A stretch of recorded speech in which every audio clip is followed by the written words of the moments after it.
Hello, welcome to Digital Learning. I'm Connie Kolosey, Director of Media, Text, and Digital Learning. And in our segment today, we are going to learn about a fabulous program here in use in Pinellas County Schools called Cranium Core, and how Cranium Core is revolutionizing our battle of the books. Not only that, it's available to us to use in our classrooms as well. So we're going to share all that with you. And I have with me Andy Larson. And Andy Larson is the founder of Cranium Core, and Laura Woods, our project coordinator for library media. And so, Andy, let's get going with you today. Tell us what Cranium Core is. It's a gaming vehicle to cause and encourage kids to love to read and learn. Great. And more important than that, to really be good at finding textual evidence to support an answer to a very difficult question in the gaming process.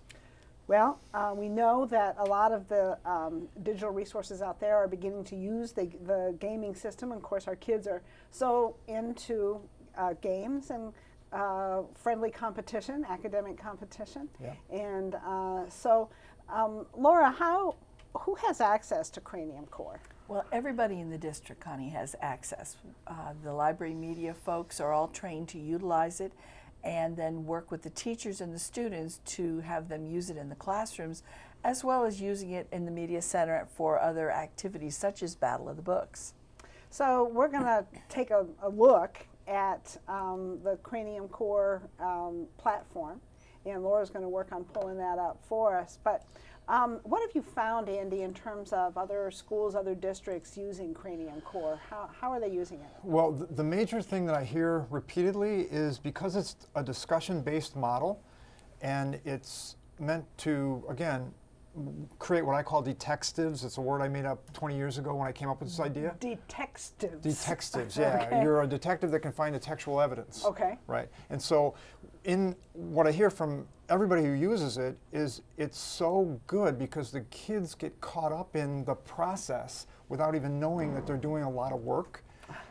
And it's a transferable skill to either fiction or nonfiction or really anything. It could be an article on the internet. It could be DBQs, as an example, is another place that it's being used. Okay, so let's talk about a DBQ. Okay. Okay. Definitely. So that's a document-based question. And I know that our social studies group is using the document-based question. So this is a type of a question that requires the student to go back into the text. Yes. To find the answer to the question. That's so right. I want to make sure everybody knows what a DBQ is. Right. All right. In fact, I have a quote from Megan Esposito at Walsingham Elementary, who just this last Friday gave the essays from her fourth grade class and the essays to a fourth grade class that did not use Cranium Core to Dr. Nancy Watkins at St. Pete College. Okay. And last night I got a text from Nancy, and she said, it's very clear the kids who use Cranium Core, their scores for writing are higher than the other fourth grade class. And here's what Megan said after she found out how to use it. She said, Cranium Core challenged my students, yet kept them engaged throughout the entire DBQ process. It was amazing that they got so excited about learning and finding textual evidence to prove their answers. Students loved playing the game and didn't realize the depth of the work they were really doing. They are already asking for more. Wow. Yeah, that's a big deal. So one of the key English language arts standards that we have coming from our state standards is this ability to read the text and then reference the text back in their answers. Right. And of course our whole Florida Standards Assessment is based on this type of question where the student might read two different passages, might even read a fiction and a nonfiction text, and they need to look across those documents to be able to answer their question. So just to back up a bit, in social studies then we are looking at sometimes primary sources, sometimes speeches, maps. All right. Wow. Okay. So it's not even just text. No, exactly. And that was the process, because in this particular DBQ, it was for a hard one, really, for fourth graders. It was, should Americans be required to vote? And there were 7 different documents. Fourth grader? Fourth grade. I got some adults that have a hard time with that question. Exactly. And that's what Megan said to me going into her class. She said, this is a really hard one. I'm not so sure this would be a good one to do. I said, no, that's perfect. So in the end, these kids who struggled with how to read a chart, how to read, a different document that isn't just text, when they use Cranium Core, because it drove them into, because of the competitive nature, and they collaborate with their teammates, it's got so many beneficial, and there's something in DBQ called a thrash out. And Okay. just for what it's worth, that's when groups get together and separate, they talk to each other and they talk around an issue for the different documents. Cranium Core really is a gaming of the thrash out. That's Okay. basically what it A is. thrash out. Thrash so out this it's is called. just like talking it through. Right. And wow, what a great skill to take on into life. And again, Yeah. after what we've seen coming through this whole election season, Absolutely. a lot of adults could use some more finesse in thrashing out their points of In view. a civil way. In a civil way. Right, Yes. Yeah. So Laura, what have you pulled up here for us? Okay, this is the Cranium Core website, and this is the home page itself. It looks like this, and it shows you what recently has been done. Each person that has an account, and if they don't have an account, all they do is email me, and I email RJ, who is the My business partner, technical yeah. business partner, So when and you he say sets each them up. person, you're talking about staff members. Yes, So teachers. you're at each school, the media specialist, they all have accounts. Yes. And now, can the media specialist set up an account for the teacher, or the teacher needs to contact you? Yes. No, they can do this. Okay. But if they've forgotten, or if they're busy, and we know they're all busy, they just let me know, and I just email RJ, and he's like Johnny on the spot. It's done, and he emails that individual with the login, and then they go in and they create their password, All right. and they get started. Okay. So everybody can get on. It's just Yes. getting them on, and then what happens? Well, traditionally, the easiest way to do it is if you're looking for a book, specifically, you just type the title of your book in here, and you'll find your battle questions. Now, I'm going to type in, I'm going to let Andy do this. Yeah, for the battle, I segregated them. So I made SSYRA.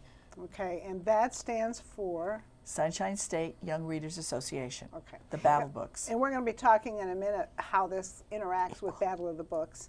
But for now, we're finding books that the kids are reading in Yes. order to participate in the Battle of the Books. Right, now Right. there's 3 through 5, there's junior, and there's 6 Right. through 8 for SSYRA. So I just picked up this one, so I'm sorry. We're looking for the 3 through 5. Okay. So I hit search, and you'll see there are 15 books. So each year, there are 15 books. So this current year, there are games here, 6 of them for Absolutely Almost. These are And titles of books. Absolutely Almost, All 4 Stars. Circus Miranda's, Dinosaur Okay. Boy. These are all well-known titles this year by the media specialists and the children because they all read these books. Okay. And then there are a number of games, and this right here shows you the number of games that were made for this particular book. Fish in a Tree. Yep, Okay. Fish in a Tree. And Chapter 1, Chapter 25, and Chapter 51 all have 5-question games associated with them. You can either play the game or look at the questions ahead of time. Well, it's interesting. So Chapter 1, Chapter 25, and Chapter 51.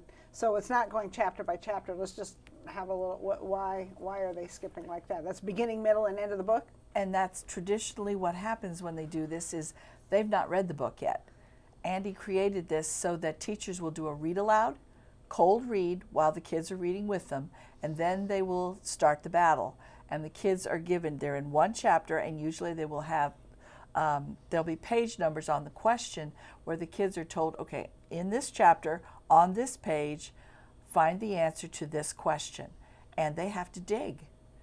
And it makes them think because it isn't a flat yes or no question or a who did this or what did that or what happened. It's a what do you think about the comparison between the beginning and the end of the chapter when they were having this interaction, and they have to think about it and they have to defend the answer. They have to find the proof. Yeah, can I interject one other thought?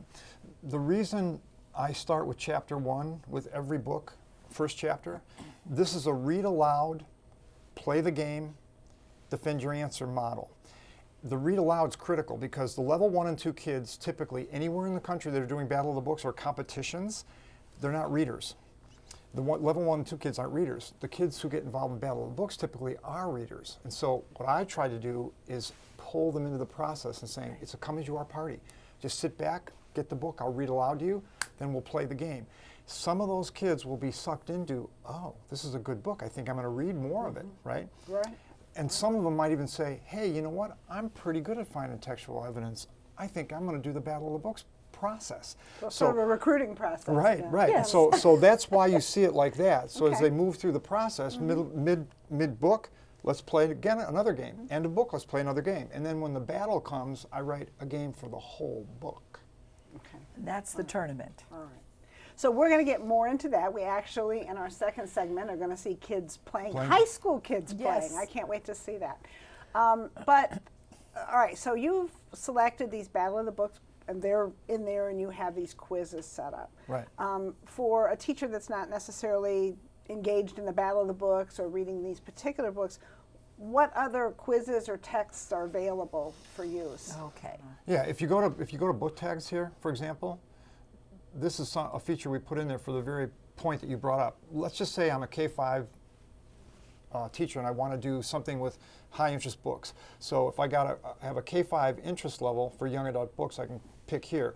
Anytime you see a higher bold or print, you'll know that there's more books there. So there's a 5-8 interest as an example. So if I go there, now it's going to load the results. And I've got 75 books here that are just high interest. Oh, I love that book. That's a Land great Remembered. book. That's a great book. A Land Remembered. Right. Our audience may not be able to see that. I highly recommend you Oh, A read Wrinkle in Land Time. Yes, I Yeah, love that so one these too. are very popular titles. A Land Remembered, that's the middle school version versus the adult version. Yes, well, I read it.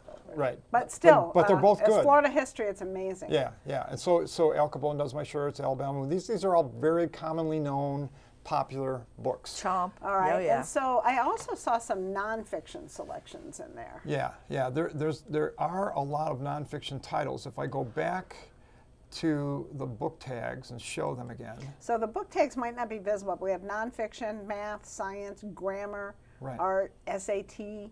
Right. So there's really quite a variety there. Exactly, exactly. I think chemistry 9 through 12. Right, right, right. And see, when we give this vehicle out to the audience who uses it, 7 years ago, my business partner and I decided that we wouldn't be the czars.